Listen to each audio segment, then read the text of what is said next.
Dear students, आज हमारा जो टॉपिक है वो है नेशनलिज्म इन यूरोप, जो हिस्ट्री का सबसे पहला ही चैप्टर है। और आज हम इसी को डिस्कस करेंगे कि किस तरह नेशनलिज्म यूरोप के अंदर क्रिएट हुआ, यूरोप के लोगों के अंदर क्रिएट हुआ, कौन कौन से रीजन रहे, किस तरह वहाँ के लोगों के अंदर ये एक चेंजिंग जो आई और उन लोगों के अंदर जो रिवोल्यूशन था। और जैसे कि आप जानती हो कि यूरोप एक कॉन्टिनेंट है जो तीसरा बड़ा कॉन्टिनेंट है इस पॉपुलेशन के लिहाज से, और छठा बड़ा कॉन्टिनेंट है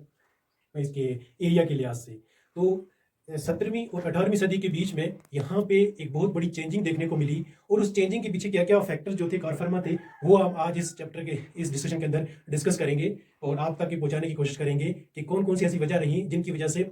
यूरोप के अंदर सबसे पहले नेशनलिज्म का कंसेप्ट आया और वहाँ पे लोगों ने नेशन स्टेट्स की डिमांड की। इसके अंदर जो खास खास वजह थी वो ये थी, सबसे पहले हम देखेंगे कि नेशनलिज्म होता क्या है।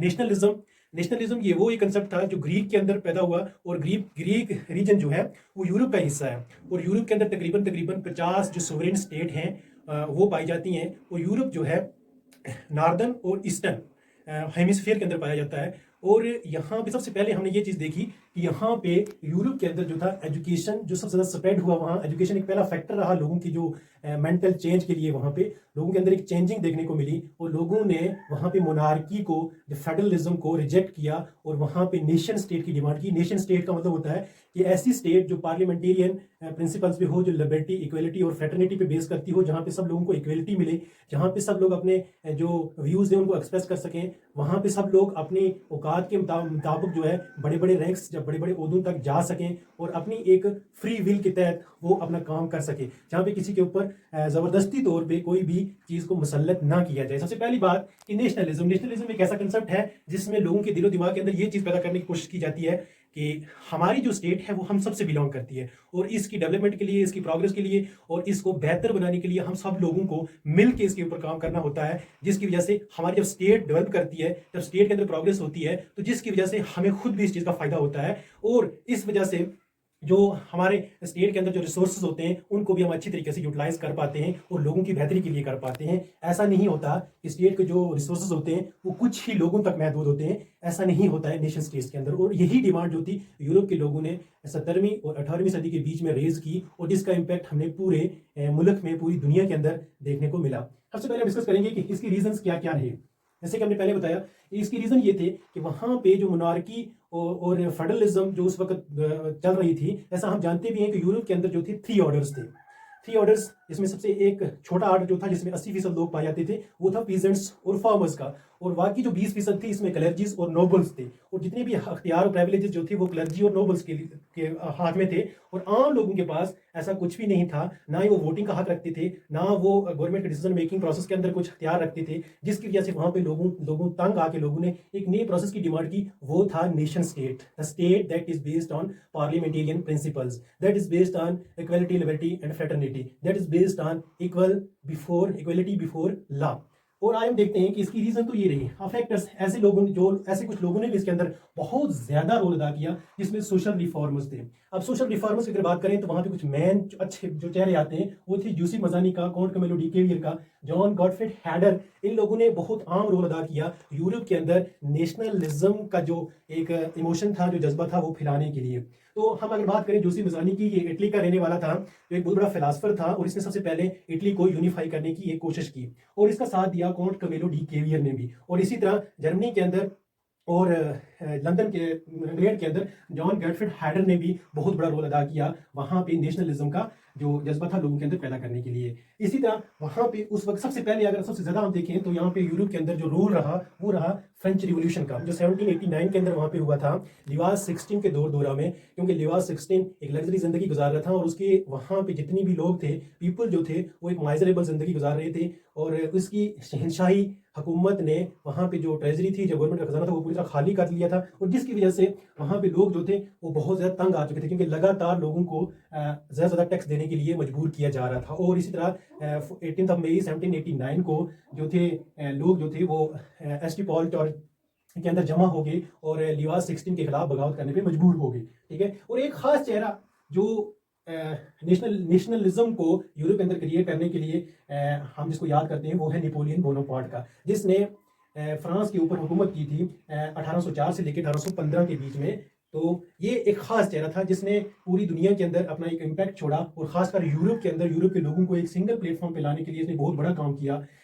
इसने यूरोप के अंदर एक सिविल कोड इंट्रोड्यूस किया 1804 के अंदर। According to this civil code कोई भी ऐसा बंदा नहीं था कि जो ज़मीन के बगैर हो, क्योंकि ज़मीन सब लोगों को मिलनी चाहिए, सब लोगों को ज़मीन के मालिकाना हक मिलने चाहिए। ऐसे हम कहें कि राइट टू इक्वलिटी को इंट्रोड्यूस करने का सबसे पहला सेहरा जो है नेपोलियन बोनापार्ट को जाता है। ठीक है, तो इस तरह जो यूरोप के अंदर एक लहर चली जो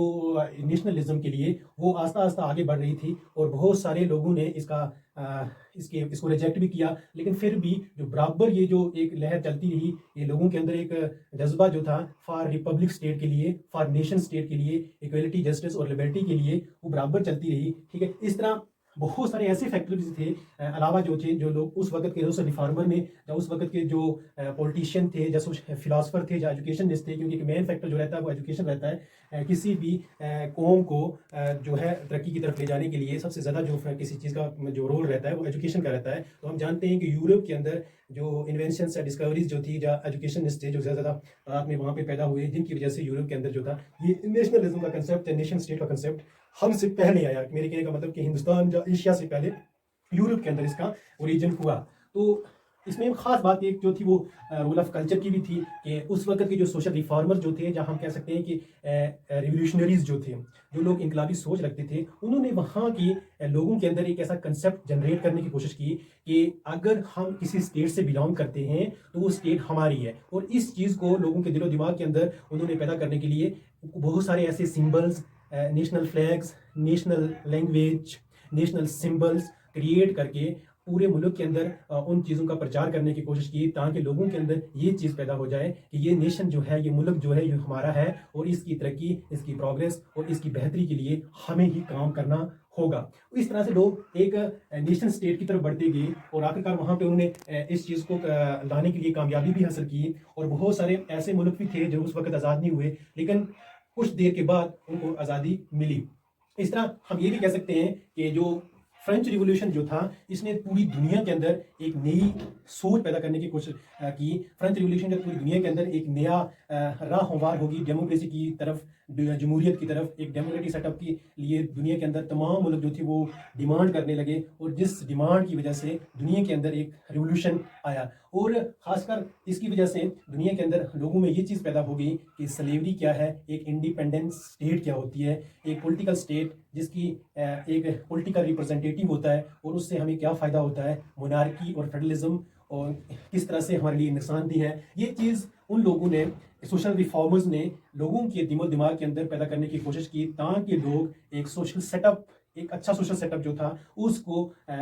उसके लिए वो उस चीज़ को सपोर्ट करें और मोनार्की और फेडरलिज्म के खिलाफ जो था वो काम करने की कोशिश करें। तो यही एक वजह थी कि यूरोप के अंदर 17वीं और 18वीं सदी के अंदर ऐसा एक वहाँ पे जो लोगों के अंदर जो था एक ऐसी सोच पैदा की गई, जिस सोच की वजह से वहाँ पे रिवोल्यूशन क्रिएट हुआ। और सबसे ज़्यादा जो रोल रहा यूरोप के अंदर एक नेशन स्टेट को पैदा करने के लिए, एक नेशनलिज्म का इमोशन को लोगों के अंदर क्रिएट करने के लिए, वो था नेशनलिज्म, ये फ्रेंच रिवोल्यूशन। तो फ्रेंच रिवोल्यूशन का मेन रोल रहता है। और इसी तरह जर्मनी और बाकी स्टेट, जैसे आप जानते हैं कि यूरोप के अंदर तकरीबन 50 सोवरिंग स्टेट हैं, जिसमें इस्तांबुल एक बड़ी सिटी है, बर्लिन है, लंदन है, रशिया है, रशिया की जो कैपिटल सिटी मॉस्को है। और वहाँ पे इन चीज़ों का इम्पैक्ट आफ्टर दैट रिवोल्यूशन देखने को मिला। और इसमें ख़ास चीज़ें जो थी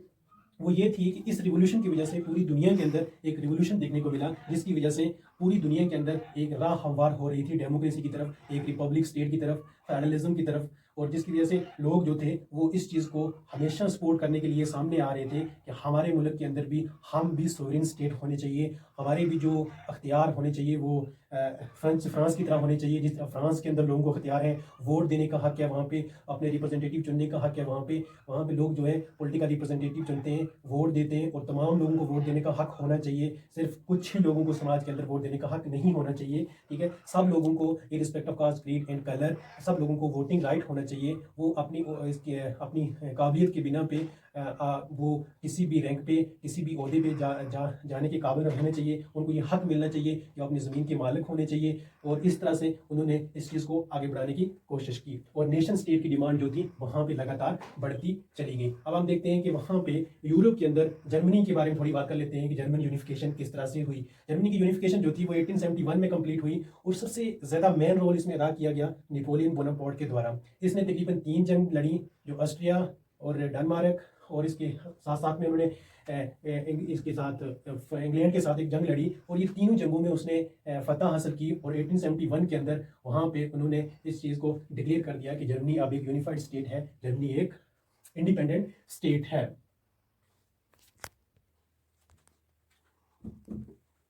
अब हम एक नज़र डालते हैं कि कौन कौन से ऐसे स्टेप्स जो थे जो फ्रेंच रिवोल्यूशनरीज ने क्रिएट किए लोगों के अंदर, कि उनके अंदर नेशंस के लिए, अपनी स्टेट्स के लिए, अपने मुल्क के लिए प्यार मोहब्बत, जिसको हम हुब्बुल वतनी भी कहते हैं, वो पैदा की जाए। तो सबसे पहले उन्होंने लोगों के अंदर ये चीज़ पैदा करने की कोशिश की कि जो ये स्टेट है, जो स्टेट लैंड है, जो मुल्क है, जो हमारे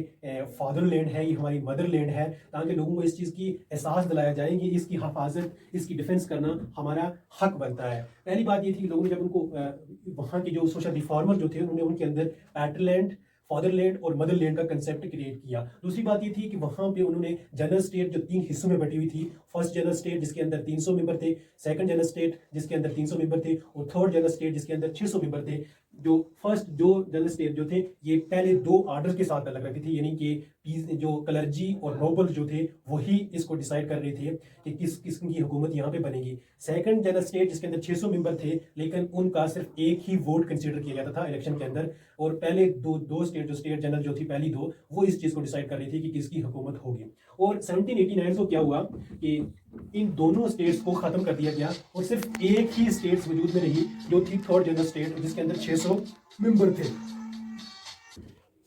1788 के अंदर उन्होंने इस चीज़ को, जो पहली 2 जनरल स्टेट जो थी उनको खत्म कर दिया और इसको रीनेम कर दिया नेशनल असेंबली से। नेशनल असेंबली जो थी वो कॉन्स्टिट्यूशन के ऊपर बेस कर रही थी। जर्मनी का, फ्रांस का एक नया कॉन्स्टिट्यूशन फ्रेम किया गया और जिसके रूल से according to this constitution all the citizens are equal before law. सब सिटीजन्स जो थे, सब शहरी जो थे, वो कानून की नज़र में बराबर थे, सबको वोट देने का हक था और सब लोगों को अपनी प्रॉपर्टी ऑन करने का हक था। और इसी तरह उन्होंने जो थर्ड फैक्टर जो क्रिएट किया वहाँ पे वो था नेशनल लैंग्वेज का। तो at that time French revolutionary declared the French as a national language of the country, or in order to create sense of collective identity among the peoples, the French Revolutionary declared that the French is the only language of the French people that is national language, and in order to promote this language, all the people should work collectively because this is the language that is our national language.